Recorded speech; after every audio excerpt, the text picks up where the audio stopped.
What's up? What's up? Claude Johnson here. We're live again with another episode of the BluesGuitar.Com show. How's it going, Silvio? Hello, I'm good.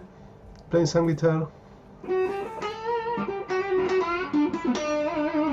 Cool. Yeah. It's Saturday afternoon. We usually do this show.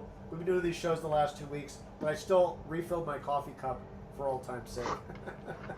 Get some Nice. caffeine energy in the brain. Always helps me.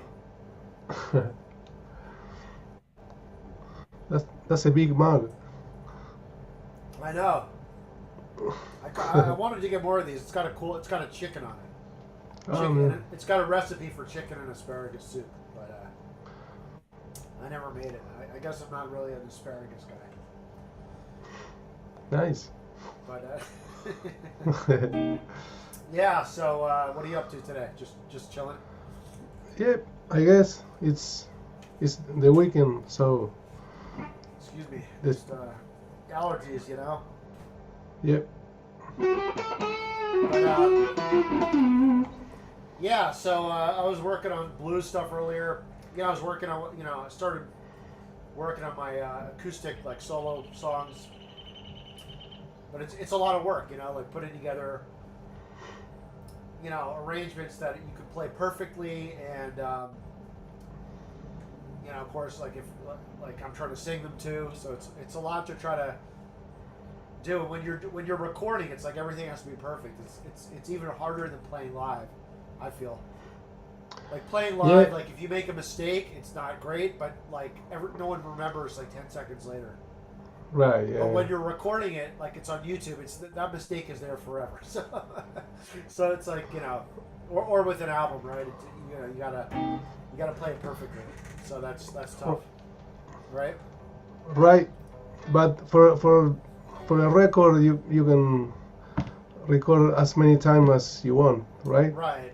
And with Pro Tools, you can go back and like just play that one bar that you missed. Right, yeah. So it's like almost like YouTube videos are like the hardest form of guitar playing.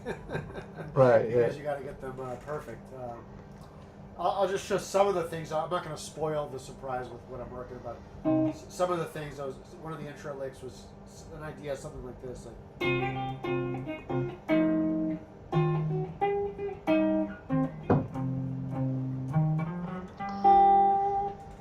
Cool? Nice.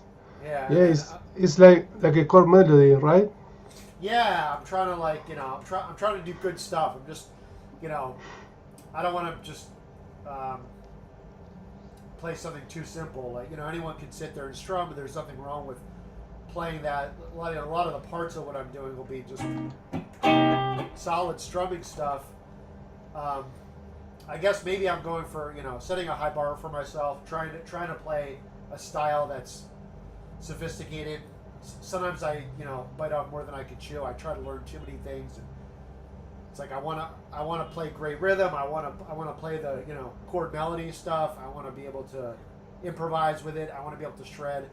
So on the one hand, it's good because I'm setting the bar high, but on the other hand, it's like I can go too crazy, and then it's like I'm all over the place and I don't have anything mastered. So it's a fine line, Yeah. Yeah, that's true. But I don't know. I feel like, not to toot my own horn, I feel like I have a high ceiling of what I could achieve, even though it's taken me a long, long time to get there. I feel like, if you have a vision, you need to go for it. So, I don't know. Yeah, that's good. Yeah. Yeah. So but it's like you got to respect the players that have done simple things and just totally mastered it. And they're way ahead of where I am in terms of like number of albums or just their whole style. It's taken me a long time to get my style now, unfortunately. But everything happens in its own time, and everything happens for a reason. So, how long did it take you to really get your style down? Like, when from the time when you were like, let's say, an intermediate player to when you were really smoking? Like, how many years did it take you to get your style down? I don't know. I think like 10 years, I guess, or less. Yeah, maybe 7, 8 years. That's, yeah. Okay. But yeah, I was all day shredding. all this training. Yeah. But I think you did a good job of like focusing and like just carving out a style for yourself, you know. Yeah. So yeah, good job, man. Yeah, I didn't want to play a lot of things and not being great, you know. So I was focused Yeah. on a couple of things, I guess. I think it's easy to focus on the wrong things too. I was too focused on like, I mean, I had like a certain vision, like I wanted to play like Hendrix, and I did like focus on just like that melodic kind of, playing from the heart thing, but I was missing I was missing the groove. I'd say was the biggest thing that I was missing. So Right. you gotta, and I was trying to do things my own way too much. Like just I didn't, but it was harder back then to like find good teachers and stuff. Now it's so much easier to find good mentors on YouTube and things like that. So all I could do was like learn from the local guy at the guitar shop and buy some books. But it was very hard to find really people that could teach you. Right. Yeah. Yeah. I used to have these video players, VHS, right? Right. From all the shredders like Right. Inbay and Vinnie Moore and Right. Greg Howe. Yeah. We didn't have YouTube in those times, Right. in those years. Yeah. So here's another cool idea that I came up with working on this song today. So I was like, and it's weird. Like I feel like I spent a lot of time working on this particular song because it's not the typical 12-bar blues. Usually you're playing dominant chords. This had an unusual structure where it was a minor chord on the 1. It's in C, so it's like a C minor, and then on the 4 it went to the F7. And then I came up with some cool lick where I was starting like a little sweep.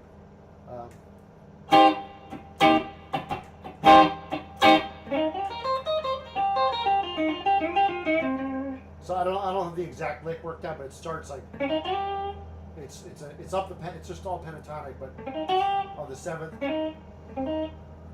going into the triplet like on the last beat of the last bar, and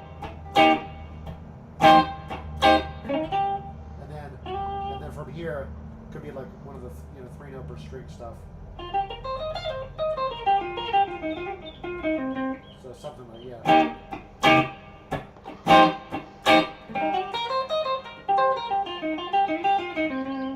Still got to work on it, but something like that. Just thought I would show that. Nice. Yeah. Sounds good. Yeah, this pentatonic stuff are really good. Right? Of course. Yeah. You were playing something like this, right? Right? Yeah. Yeah.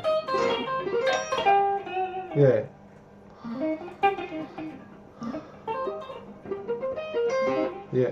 So, Nice. by the way, if you want to work on these pentatonic licks, I have a great course called Pentatonic Chops. I spent a long time working on that, like in 2022, I'd say 2023, really or somewhere like there, 2021, 2022, I can show you exactly what I did to get my chops up to speed with that stuff.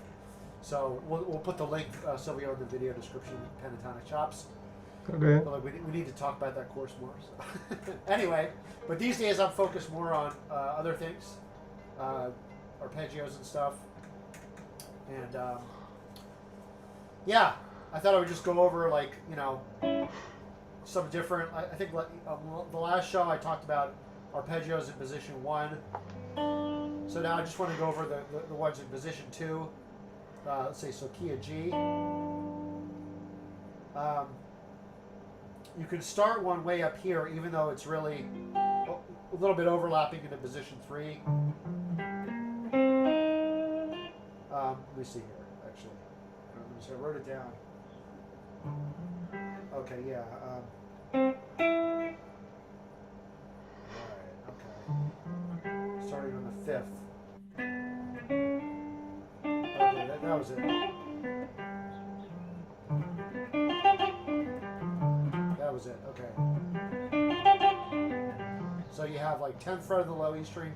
This would be your 5th of G, which is your D. So there's a nice little sweep. And then you go up to here. And by the way, there's like a mini arpeggio inside this one. You could just do this. So it's like.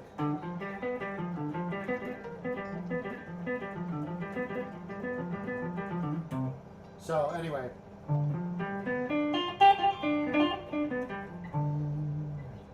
That could be enough just to work on there, but I'll just give you the other ones. Then you have this one, the minor 7 flat 5 off the F.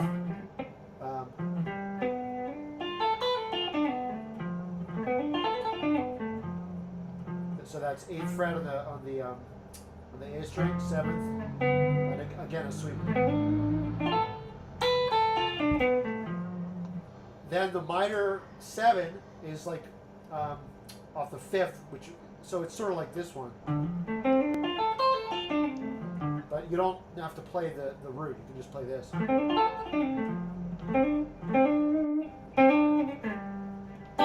And remember, when you're making, first of all, don't forget to make riffs out of these. I always like to go back to the root, so even this one is off the D, I still go back to the G7. So.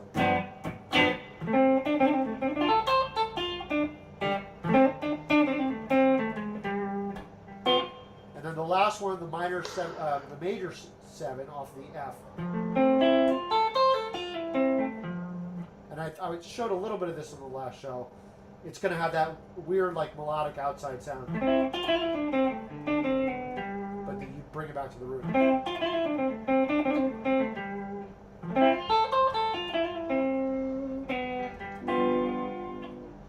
Interesting, because it's like, if you can play the root and emphasize the 7th and then go from there.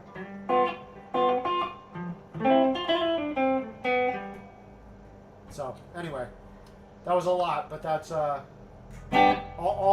basically, you know, in the second position. So this is my first position. This is like my second position. So all these are sort of around this set of G's.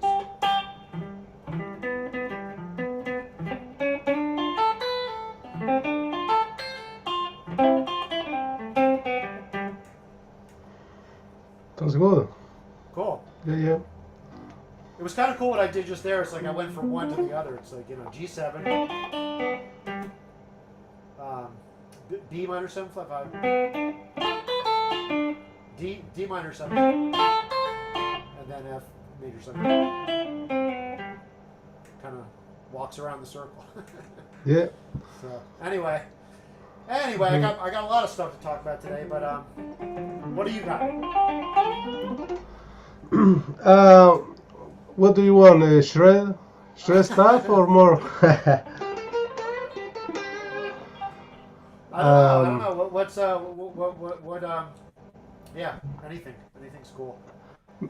Maybe a blues rock or rock blues lick. For example, something like.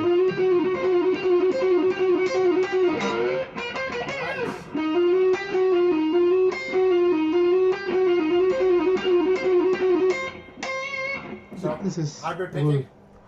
Yeah. So, yeah, we are in C minor, right? Something yeah, like but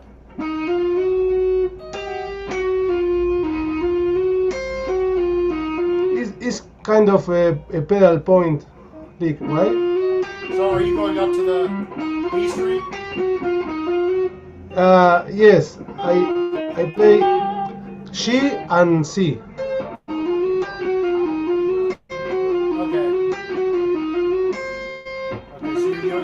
First finger up here. Yeah.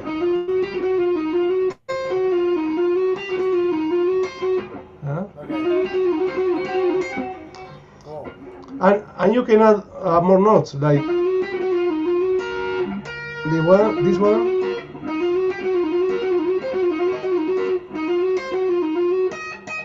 and this. So all the notes from the pentatonic scale, right?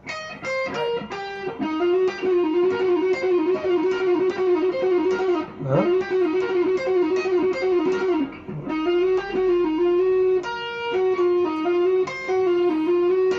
Ah, sorry, this one. That kind of.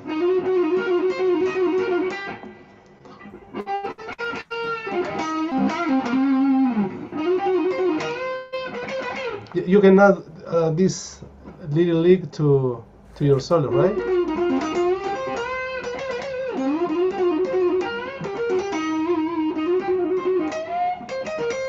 Right? Yeah.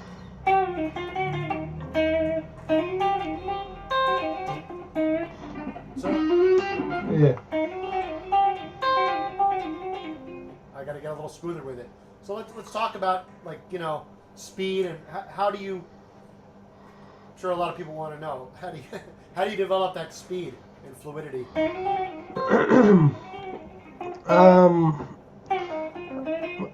I think the best thing to do is to start very slow, and increase your speed gradually, right?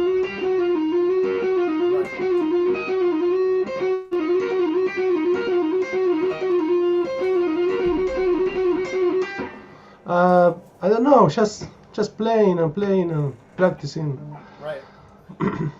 I think that's the formula, right? It's just playing, you know. Yeah, sometimes you have to sit there and just work it out. Like try to use it, like record yourself, try to make it into an actual lick. You know, it's like Yeah. Yes, record yourself is a very good option to. Yeah. It's like send your friend like a recording, like hey, check out this lick, and then you sit down and record yourself like no, that wasn't smooth. Just doing that simple thing. Right. Yeah. It's like then the next thing you know, 20 minutes has gone by and you've practiced it, and it's like way better. Right. You know.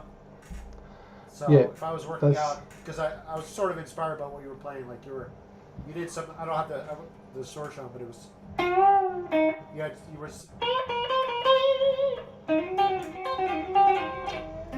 Something like that. I just got lucky.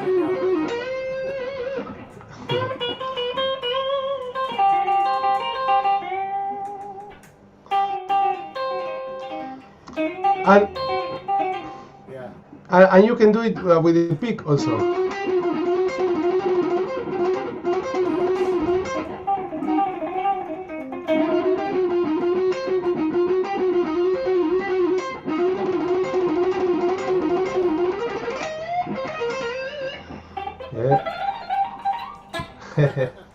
So cool, man. But going back to the speed thing, it's like I don't know, like you know, everyone knows the famous guitar player Guthrie Govan. Yeah. It was like when I was lucky enough to interview him some years back, and it was like what he said really stuck with me as far as like how to approach the speed, and it's like it's not like some of these guys, like they actually don't practice with the metronome, like Guthrie, and there was another guy, Rusty Cooley, who had crazy chops. Yeah. And it was like, because I feel like I did that when I started out. Like I would read, you just practice with the metronome, and but it's like that didn't work. Like it's like because I think you get too caught up in like playing it with the metronome, and you're not focused enough on like actually like what you're doing, like physically, like the muscles, and like if you don't practice with the metronome, you're kind of more free to just focus on like the form of, you know, just like, okay, you know what I mean? It's almost like the part of my brain that's trying to do it in tempo needs to be shut off for a second, so I can like see what I'm doing and feel, really just get in touch with like the nervous system aspect of it. I don't know. Right. It's just, you know, I feel like that's kind of a big secret for me. It's helped me, you know. Anyway. Yeah, I don't know. I have what I used to do is playing alone records, right? Right. Yeah. Yeah. So I try to fit my licks into a certain song, for example. Uh, so that's a good thing to do. So try to apply your licks into actual music, right? Right. Always. Yeah.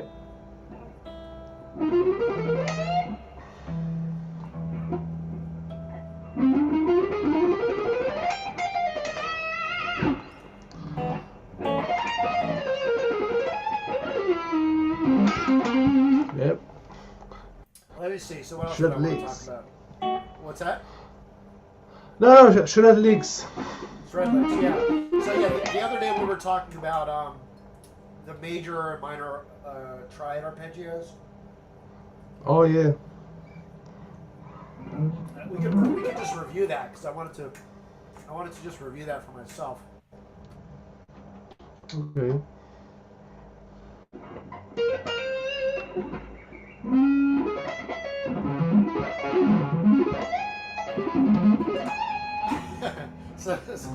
So with the major, so we're doing this one.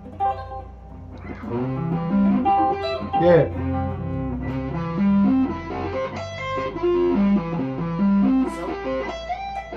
And I think we sort of decoded, like, this is the only one that really makes sense from the low E string with the major, because this one, it's, I mean, you could do this, but it's not, this is a lot easier, right? This fingering is not very good, It's I think. not great. It's yeah. No. It's mediocre. Because yeah, you have to go from here to here, right? So it's more. Yeah, there's that stretch, and Yeah. then following the stretch, you have a bar, Yeah. and then yeah, it's just a lot of multiple challenges in one. So yeah, but Right, with the yeah. minor, it's a little easier because it's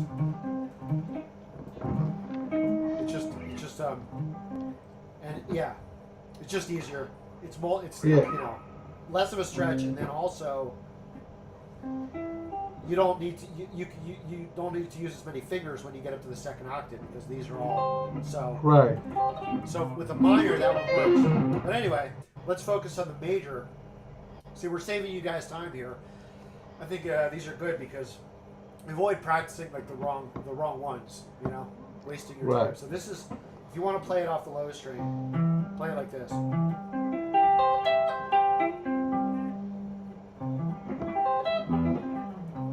Yeah. But again, it's like if I was sitting down Yeah. to practice this, and I haven't practiced, I like I said in the other show, I practiced these a while back, but I would do it really slow. So bar with the pinky.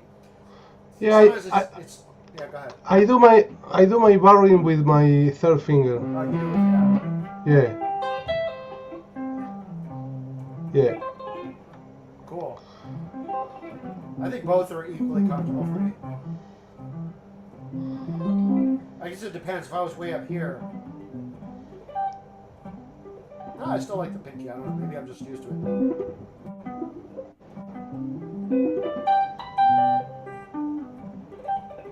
Well, they're both good. Yeah. But anyway, yeah. But one thing you gotta watch is like you gotta bar two strings. So I'll just use my pinky. Here, you gotta hit both of these, right? Yeah. Right.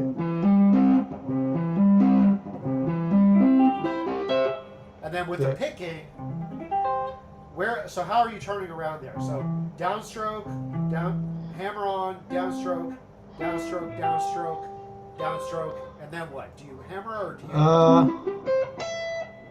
I think I do it both ways, with an upstroke and hammer, and also I play upstroke and hammer, down, up, and hammer, Yeah. You mean pull off. Sorry, pull off. Yeah. Yeah. Yeah. Yeah. You can practice also by sections. For example, this first, Right. and then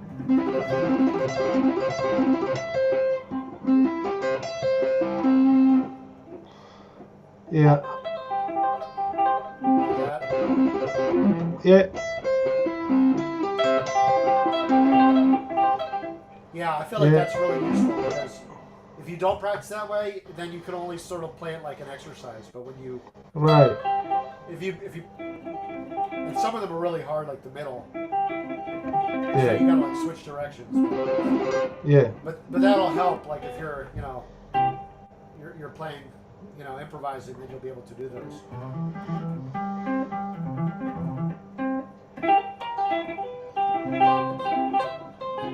Yeah. So. yeah. So, let's see. Yeah, another cool shape is this one. Right.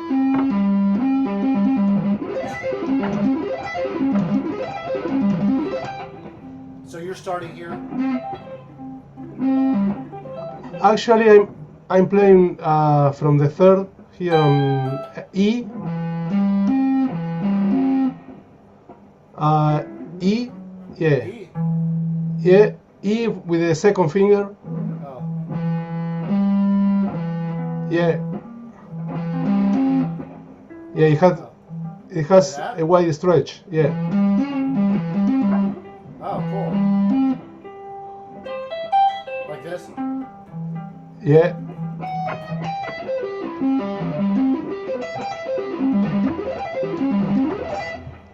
yeah. So you can do this. You go up from here, up.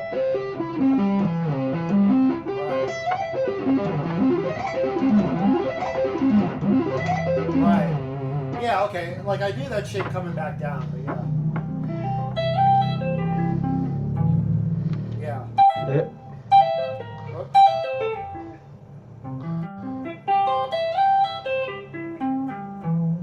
Yeah. Cool. So yeah. So I'm sort of inspired to write more shred blues riffs, like with those kind of things, I Yeah. don't know.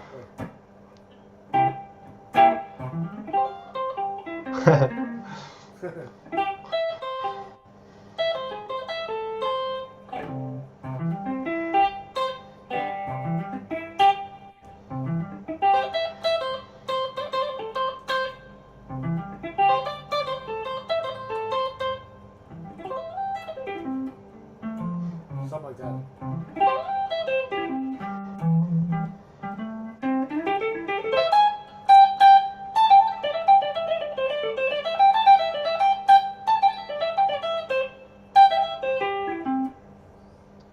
Nice. Anyway, just messing around here.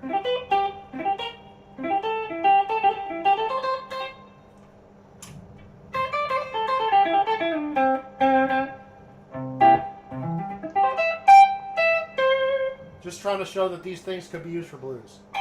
Yeah. So, anyway, I guess that's enough of a show for today. We can keep going next week. What should we talk about next week? I have a cool Santana song to show you guys. We'll keep going with the arpeggios. But if you guys want to learn specific things, specific songs, leave us a comment. And check the link in the video description. We'll give you some freebies and all good stuff. You can get my free blues course and lots of other good stuff in the links. Yeah. What else? What else, Sylvia? I guess I will keep showing some shred licks. Red legs, yeah. Yeah. Cool. Yeah.